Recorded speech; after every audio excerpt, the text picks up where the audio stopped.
corrupção e corrupção dentro do partido MEP, seguro tá onde é tópico não que war debatir durante o nosso conselho de partido e essa aqui me se acentuar que solamente partido MEP tá assim comparado com outro partido político. Recentemente, nós sabemos de notícia último dia não caminha que o caso de Aruba Reis trobe haya ânimo a trobe lanta cabeça e seguro nós sabe que tem algum periodista e algum político que está celebrar que tem caso de corrupção dentro do partido MEP.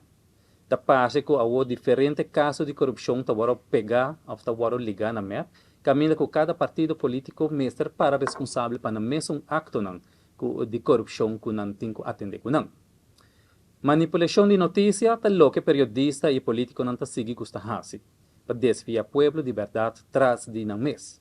Pese a tem caso aqui como presidente do Movimento Eleitoral do Pueblo, MEP, me quero ver que o MEP está denunciando corrupção. MEP é o único partido que em verdade está denunciando corrupção, seja se essa aqui está dentro do partido mês, se essa aqui está dentro de outro partido político, ou se essa aqui toma lugar dentro de aparato governamental.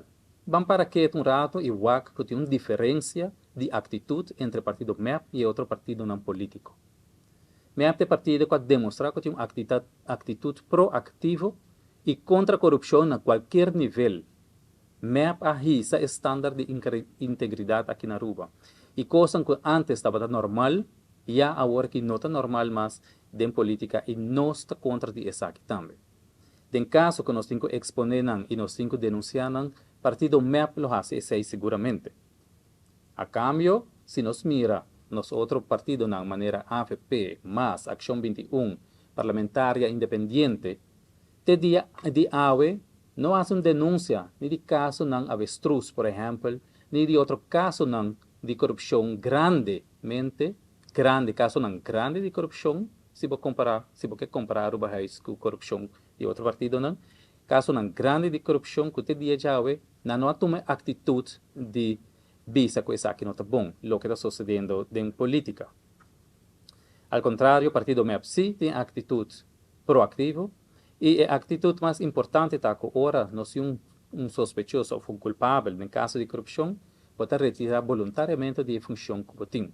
Então, aceita o que pode fazer no momento que você faz algo que não está correto. De caso aqui, me quero dizer agora que se você quer celebrar a corrupção de MEP, mestre começa a papia também de corrupção de bom mesmo sendo.